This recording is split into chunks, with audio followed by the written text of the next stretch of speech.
Buenas tardes a todos, a todas. Estamos iniciando este ciclo organizado por la Plataforma de Estudios Ambientales de la Universidad Nacional de Rosario, radicada en el Centro de Estudios Interdisciplinarios. Este ciclo sobre cambio climático y sostenibilidad. El día de hoy vamos a hablar brevemente sobre el impacto de la encíclica Laudato Si. Justamente hemos cumplido hace poco, el 24 de mayo de este año 2020, el 5º aniversario de la publicación, de la firma por parte del Papa Francisco de la mencionada encíclica. Yo he querido titular esta breve exposición como Creación, Humanidad y Cuidado de la Casa Común, respecto justamente de cuál ha sido el impacto o qué podemos hablar sintéticamente sobre esta encíclica ya a 5 años de su publicación. Haciendo un poco de historia, vemos que fue una encíclica que sorprendió. Se comenzó a plantear su posibilidad en el 2013, se confirmó a principios del 2014 y se publicó íntegramente en el 2015.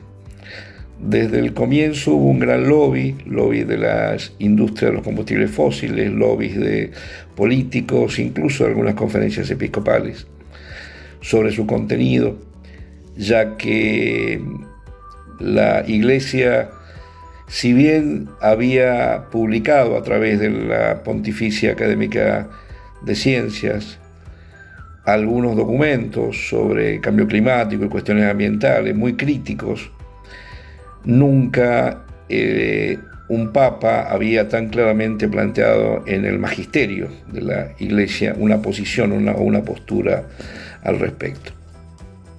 Ya cuando se supo el nombre, Laudato Si, todos fuimos a buscar el significado, o al menos a recordarlo. Saben ustedes que las encíclicas se titulan por las primeras palabras del texto original en latín, por lo cual los papas suelen, por la plasticidad que tiene la lengua latina, buscar las primeras palabras como para que tengan un sentido integral del texto. En este caso, el título remite a una oración o a un canto de San Francisco de Asís, que obviamente religa todo el texto con una visión teológica, que un poco es lo que vamos a charlar ahora, filosófica y obviamente política, ¿no? La teología moral o la reflexión acerca de Dios y su relación con la sociedad y los hombres es obviamente también una reflexión política. Y fue una encíclica muy innovadora en tanto nuevas posturas, porque como ya dije, planteó una postura oficial de la Iglesia. También, y lo recordó el Papa muchas veces, no es una encíclica verde, pero quizás sea la encíclica más verde que se haya publicado y que aporta, como ya dije, al magisterio de la Iglesia cuestiones muy interesantes y nuevas, quizás en la misma línea de otros documentos del Papa Francisco que tienen que ver con la vuelta al Evangelio o a la simplicidad del Evangelio sobre muchos temas, ¿no? Bien, esta primera mención a la oración de San Francisco, el subtítulo acerca del cuidado de la casa común, de alguna manera enmarca la encíclica en el problema de la creación o la teología de la creación, y de alguna forma interpreta los mandatos que Dios plantea a los hombres desde el Génesis, ¿no? Reinterpreta Génesis 1:28, esa cuestión de dominar la tierra, Génesis 2:15, sobre cuidar en términos del cardenal Turkson, cuidar el Edén o cuidar el jardín. Justamente lo que hace el Papa con respecto de la creación es interpretarla como una obra de Dios y llamar a todos los hombres y mujeres a que nos asumamos como criaturas de Dios, de la misma manera que el resto de la creación, el resto de los animales, el planeta en sí.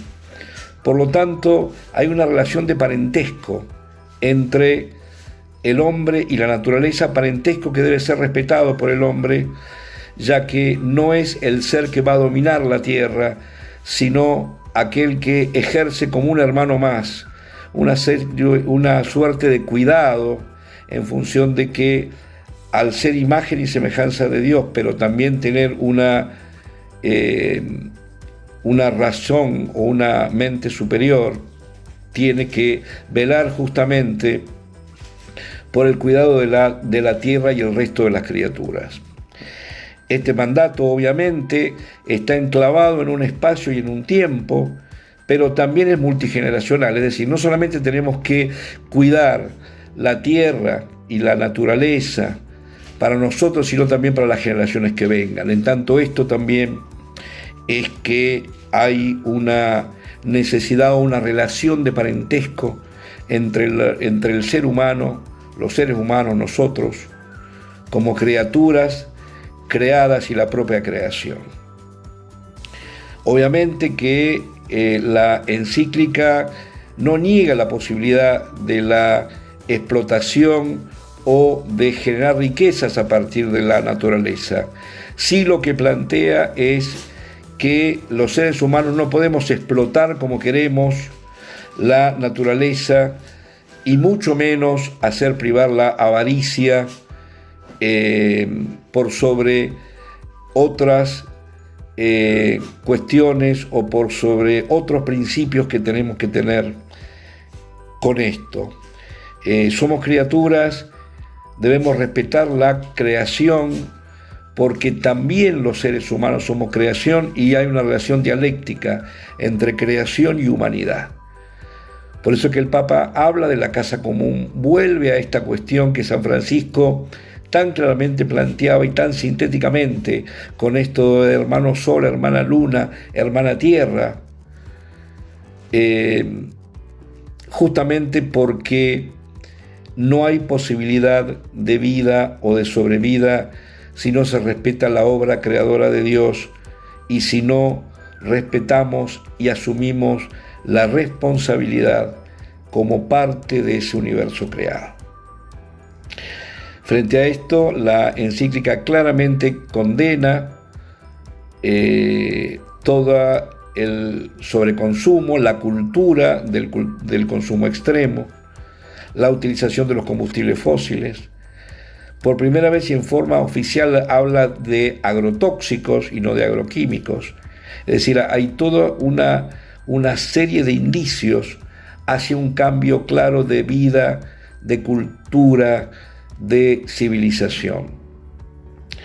De alguna manera, el foco respecto del cambio climático, respecto del calentamiento global, como es más, al menos desde mi punto de vista, conveniente llamarlo, el foco está puesto en el peligro que esto está ocasionando, es decir, el peligro y la dimensión peligrosa de la actividad extrema del hombre en el mundo, el hombre en la creación de Dios.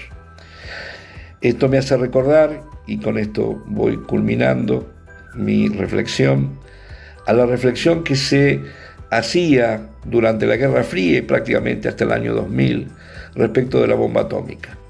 Muchos teólogos planteaban que el límite de la posibilidad de pensar la ética estaba en la posibilidad de que cualquier país o cualquier individuo con poder pudiera ocasionar una tercera guerra mundial.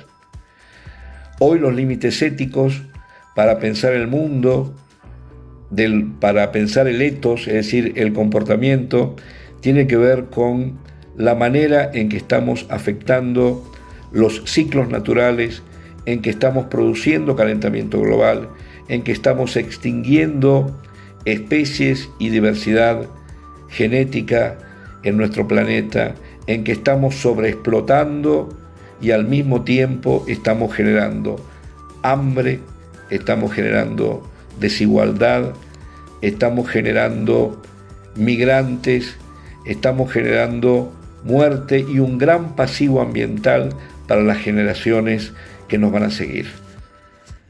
La exhortación del Papa y de la encíclica es justamente el cambio en la mente y en el corazón, el cambio en las actitudes. Esta encíclica, además, como lo va a desarrollar el licenciado Luis Lieberman, ha sido desde el momento en que fue firmada por el Papa también una hoja de ruta, que hace muy poco tiempo ha tenido un hito fundamental en el Concilio de la Amazonía, aquí en Sudamérica, a partir del cual, como lo pueden ver en el video al que he hecho referencia, el Papa nos invita a pensar los problemas éticos radicados en un espacio puntual. Reitero la reflexión primera. Esto tiene que ver con los desafíos y las demandas éticas en el espacio y en el tiempo en que nos toca vivir, y también cómo se proyectan esos desafíos y qué es lo que nos interpela a partir de esos desafíos y a partir de la situación actual respecto de las generaciones en el futuro. Gracias y que estén todos y todas bien.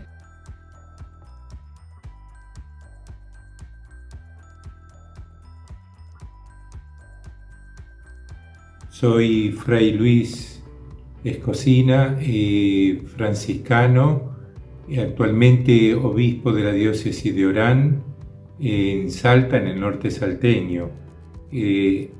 Quisiera compartirles lo que me parece que es un aporte a este gran diálogo que el Papa Francisco ha iniciado con motivo de la presentación de la Laudato Si hace 5 años. El Papa lo que nos propone es convocar a toda la familia humana en un diálogo común para la construcción de la casa común. Esta es una invitación que nace del espíritu cristiano de convocar a todos al cuidado de la vida, al cuidado de la familia humana.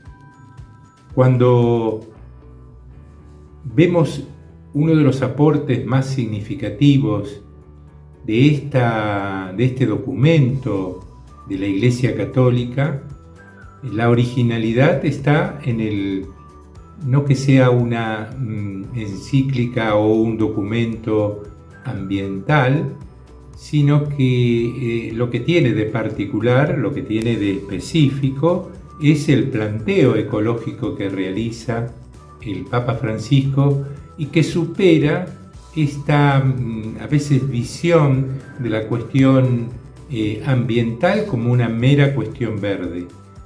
Cuando el Papa plantea lo de la ecología integral, está diciéndonos que tenemos que unir al planteo ecológico el planteo social. No existe un planteo ecológico si no va incluido la problemática social, es decir, esto que expresa él con estas palabras: el grito de la tierra, el grito de los pobres. Una segunda cuestión que me parece relevante es cuando él en el capítulo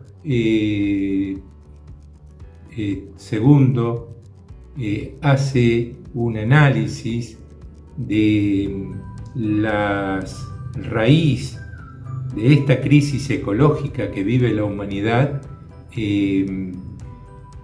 nos invita a mirar críticamente el modelo tecnocrático sobre el cual está fundamentada toda la acción humana en este tiempo de este desarrollo de las tecnologías. Una cultura ecológica supone un nuevo paradigma ecológico. Dicho en modo muy simple y muy sencillo, es pasar de la cultura del dominio a la cultura del cuidado. Es pasar de una tecnología que se cree que puede imponer toda su capacidad de actuar sobre la naturaleza a un modo de vincularse respetando los ecosistemas, respetando las leyes intrínsecas de cada uno de los seres vivientes. Lo tercero que quisiera señalar en esta visión es esta preferencia que el Papa Francisco tiene en la cuestión del cuidado. El cuidado no es una categoría meramente ética o meramente espiritual, sino que es una categoría existencial. Es un modo de ser, un modo de vivir la vocación a la humanidad. Es decir, que no es simplemente una expresión de unas exigencias éticas con una raíz religiosa, sino que el cuidado se convierte en una categoría existencial, en un modo de ser humano. Esto que los filósofos, y particularmente uno de los filósofos alemanes más importantes del siglo pasado, Martin Heidegger, que hablaba del cuidado del ser. La categoría del cuidado como categoría existencial, el hombre que cuida del ser, que cuida de la naturaleza, que cuida de la humanidad. ¿Qué trae de específico el aporte del Papa Francisco? Esto que define también su modo de entender su misión, cuando él dice que elige la figura de San Francisco de Asís, porque San Francisco de Asís es el modelo del cuidado y de lo frágil. Ante una cultura dominante, donde se impone el que tiene más poder y más fuerza, el que cuida tiene una opción de privilegiar el cuidado de los más frágiles, de los más descuidados y abandonados, de los que él llama la cultura de los descartables. Por eso que este mensaje hoy se actualiza de un modo particular en el Sínodo de la Amazonía y en la última carta, Querida Amazonía, que el Papa Francisco ha escrito y que tiene que ver con la realidad de nuestra América Latina. Él habla ahí de sueños con un sueño social donde la lucha por los derechos de los más pobres sea reivindicada, la lucha de los pueblos originarios sea reconocida en todas las comunidades, que este sueño social lo lleva al otro sueño, al sueño cultural, donde el aporte de la riqueza de cada pueblo y de cada comunidad se convierta en un signo privilegiado del reconocimiento de cada identidad, del reconocimiento de cada pueblo. Nosotros en Argentina, de un modo particular, y el norte, en nuestro norte, donde yo estoy viviendo en este momento, hay muchas comunidades de pueblos originarios. El derecho al reconocimiento de esa cultura, de ese pueblo, de ese modo de ser, significa poner en cuestión el modelo de desarrollo, el modelo de progreso, el modelo productivo que se impone por una cultura justamente que está basada en la eficiencia, que está basada en el poder.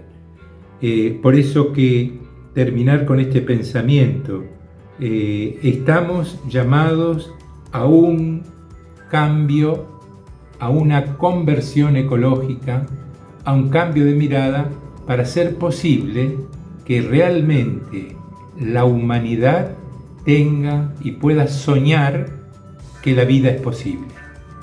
Muchas gracias.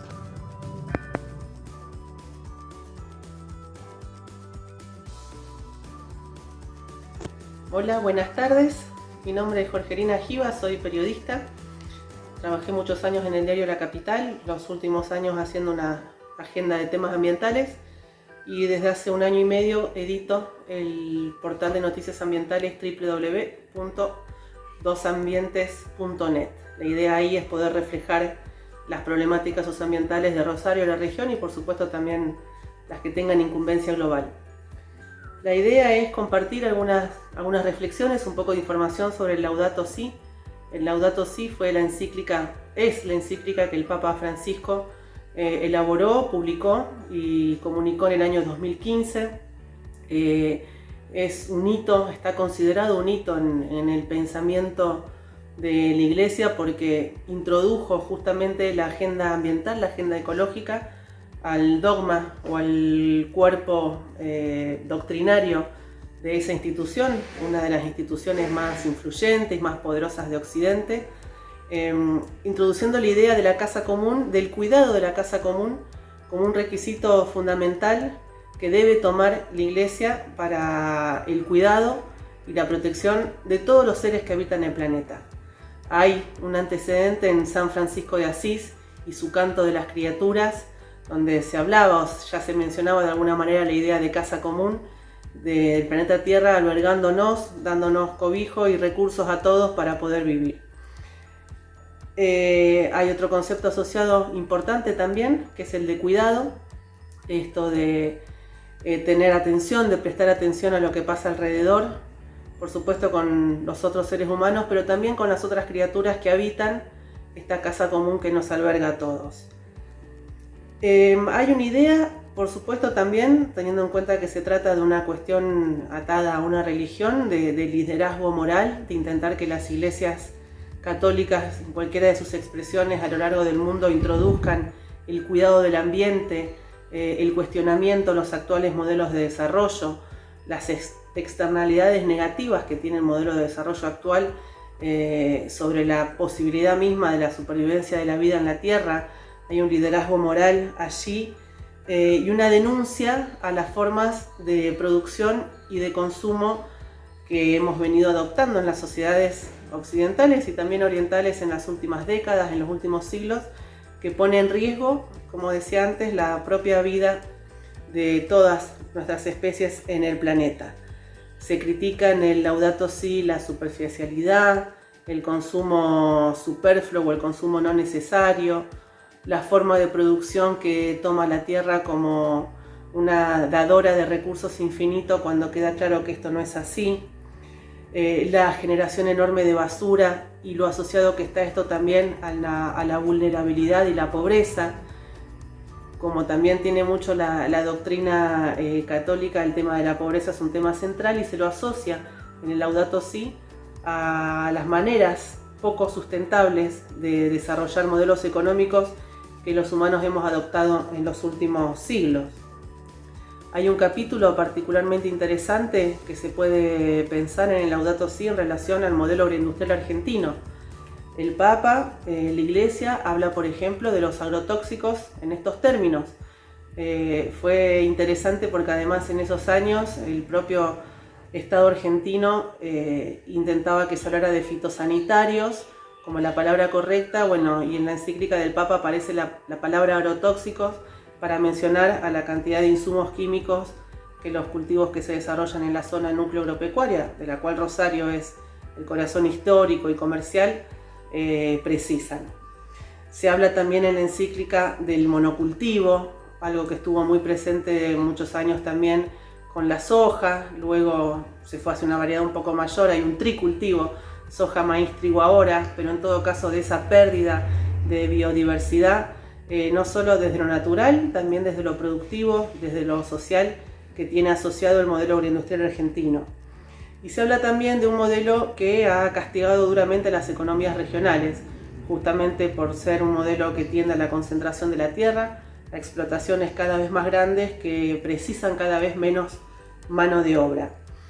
Todo, creo, subyace la idea esta de asociar la pobreza con la cuestión del problema ecológico, una insistencia muy fuerte también en el cambio climático como uno de los mayores desafíos que enfrenta la humanidad en las décadas por venir, un además desafío antrópico, o sea, generado por el hombre, por la acción humana. De hecho, los geólogos dicen que estamos en el Antropoceno.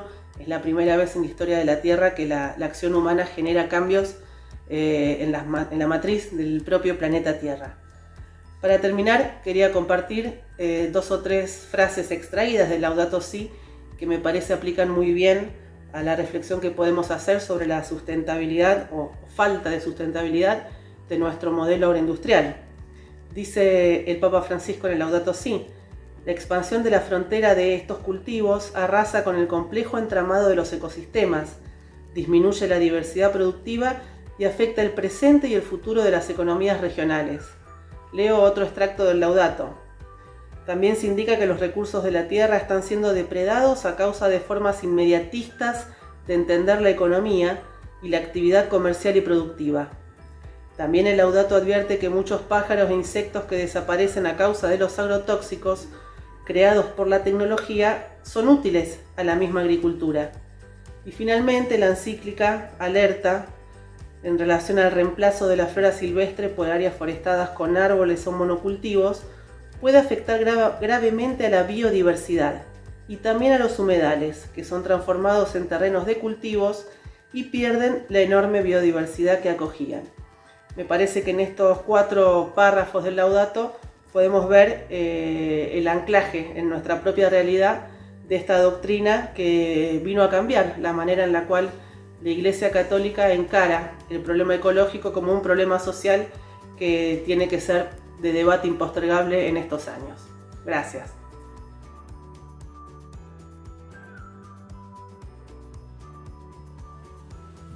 Buenas tardes.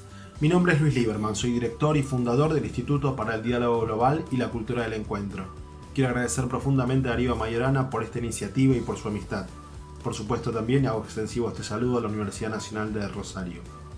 Reflexionar sobre la vigencia de la carta encíclica Laudato Si es un desafío que nos interpela a una revisión hermenéutica permanente.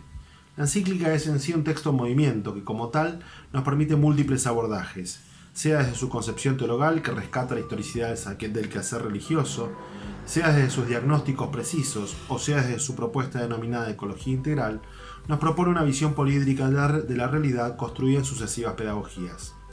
Podemos coincidir que se trata de un documento que dialoga con su experiencia en el mundo. Es inspiracional y crítico sobre una cuestión concreta. Si no cuidamos el planeta, si no cuidamos nuestra casa común, no tendremos destino, no habrá futuro. El 2015 fue una luz de esperanza. Esta encíclica, la Agenda 2030 de Objetivos del Desarrollo Sostenible de Naciones Unidas y los acuerdos de la COP21 conformaron una plataforma global que le dio currículum a una pedagogía del cambio. El impacto de la encíclica atravesó fronteras de todo orden. Colectivos sociales y políticos encontraron una matriz de pensamiento. El mundo académico la estudió profundamente y es material de referencia para todos los sectores que se interesan en pensar escenarios del futuro. 2015 fue también el año en que el Papa viajó a los Estados Unidos.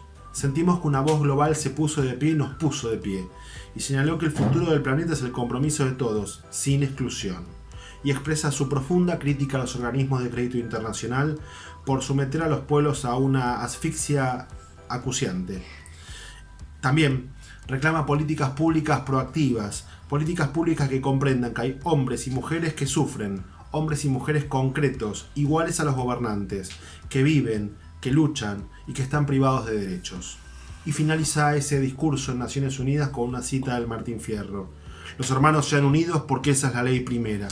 Tengan unión verdadera en cualquier tiempo que sea, porque si entre ellos se pelean, los devoran los de afuera. Para Jeffrey Sachs, uno de los redactores de la Agenda 2030 de ODS, la encíclica es un documento que los hermana. Creo de todos modos, que si hay un ámbito territorial donde la encíclica se concreta es en el Sínodo Amazónico del 2019. La realización del Sínodo por la Amazonía, Nuevos Caminos para la Iglesia y para la Ecología Integral, que encuentra en el agua su eje conector y su experiencia concreta, recupera esencialmente los términos diagnósticos de esa encíclica. Los 2 años de trabajo previos a la Asamblea de Obispos celebrada en Roma en octubre del 2019 puso en movimiento esos conceptos que vertebran la Laudato Si. Como un mantra decimos: todo está interligado en nuestra casa común, y se hacen voces, rostros, manos, abrazos permanentes que dan lugar al encuentro en las diferencias. El Instrumentum Laboris, un documento mártir por las críticas que recibió por parte de los poderes hegemónicos, al decir del propio Papa, recupera las dimensiones diagnósticas de la encíclica y enfatiza los problemas concretos del bioma amazónico, desde la destrucción del hábitat a causa del extractivismo depredador y, por consiguiente, la alteración del ciclo del agua que tiene impacto en la crisis ambiental que vivimos, la deforestación, la minería ilegal, la degradación humana a ínfimas condiciones de vida producto de la trata y del trabajo esclavo, recorren como un testimonio desgarrador la experiencia amazónica. El sínodo recupera la voz de los oprimidos, pero también el martirio de los perseguidos y asesinados. Se canta, como lo hacían el padre Alejandro Lavaca y la hermana Inés, que si no vamos nosotros, los matan a ellos. Una foto de la tragedia amazónica. Las presiones económicas, sociales y ambientales suponen un gravísimo riesgo para los pueblos indígenas aislados y para las poblaciones colindantes. Otro testimonio sustantivo es el de Patricia Hualinga, líder del pueblo Sarayaku, que da cuenta de las persecuciones y luchas para impedir asentamientos petroleros por parte del Estado ecuatoriano. El sínodo reflejó la opresión y la necesidad de romper con el pensamiento colonial. Una barca tripulada por todos los presentes en disertaciones y debates muy precisos que dieron lugar al documento final, el cual solo puede entenderse hacia atrás con la encíclica Laudato Si, y posteriormente con la exhortación posinodal Querida Amazonía, donde el Papa Francisco traza una línea concreta para el desarrollo integral, el cuidado del ambiente, el buen vivir, el respeto a las diferencias en la metáfora de sus 4 sueños concretos: el social, el cultural, el ambiental y el pastoral. En el sínodo la encíclica nos señala que la ecología integral articula multidisciplinariamente la bioeconomía, la economía circular y social, la ética, la filosofía, la antropología, la tecnología y por supuesto la teología del pueblo. En términos del poliedro con el que interpretamos la realidad, deben constituir un pensamiento matricial para la gestión de políticas públicas sustentables y participativas, sensibles y superadoras de las culturas del descarte y la indiferencia. Hoy, atravesados por la pandemia y vueltos a invisibilizar, los pueblos amazónicos continúan navegando los cauces de ese sínodo, luchando y resistiendo. En estos días se dará acto fundacional a la Conferencia Eclesial Amazónica, uno de los dispositivos institucionales acordados en el documento final del sínodo. El carácter eclesial, dado por impulso de los cardenales Humes y Barreto y apoyado por el propio Papa Francisco, se asocia a la participación de voces religiosas y laicas en la toma de decisiones. La sinodalidad, de abajo hacia arriba, ya que como metodología, es la visión de una América Latina que a la vez es América profunda y amazónica. La encíclica nos invita a asumir que una conciencia ecológica sería entonces el cambio cultural que modifica nuestro modo de ser y de entender la relación con el planeta. Es la transgeneracionalidad como práctica ontológica. Fuera de la visión filosófica, es una innovación que impulsa procesos de cambio, que transforma irreversiblemente nuestra visión y acción en el mundo.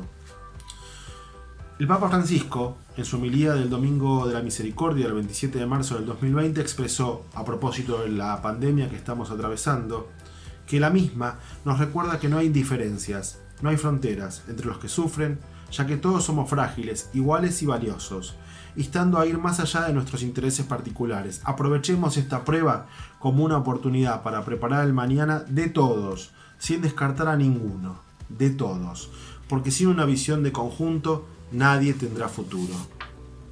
Volviendo al eje que recorre la encíclica con el documento final del Sínodo Amazónico, señalamos que el interés y preocupación por la promoción y respeto de los derechos, tanto individuales como colectivos, no es una opción. Y esto no es meramente un deber político o una tarea social, sino también y sobre todo una exigencia de fe. Tal vez no podamos modificar inmediatamente el modelo de desarrollo destructivo y extractivista imperante, pero sí tenemos la necesidad de saber y dejar en claro dónde nos ubicamos, al lado de quién estamos, qué perspectiva asumimos, cómo transmitimos la dimensión política y ética de nuestra palabra de fe y de vida. Es por ello que reflexionar y proponer preguntas que nos lleven a nuevas soluciones nos orienta a la innovación para trabajar los cambios que el futuro del planeta requiere. Se trata de un trabajo colaborativo, dialogal, interdisciplinario, que permite alcanzar las metas indispensables y preparar la formación necesaria para una conciencia ecológica y el compromiso real y pragmático para el cuidado de nuestra casa común. Para terminar, recuerdo una anécdota. Jorge Bergoglio decía, ante la imposibilidad de pensarse papa, que solamente sucedería si la patria lo necesitaba. La patria, esa idea tan revisada en Borges y Marechal, adquiere una poética universal en Laudato Si, porque en definitiva, patria es humanidad, y es la humanidad la que está en peligro y la que debe hacerse cargo. No esperemos a mañana para hacer el mañana, porque el futuro ya comenzó. Muchas gracias.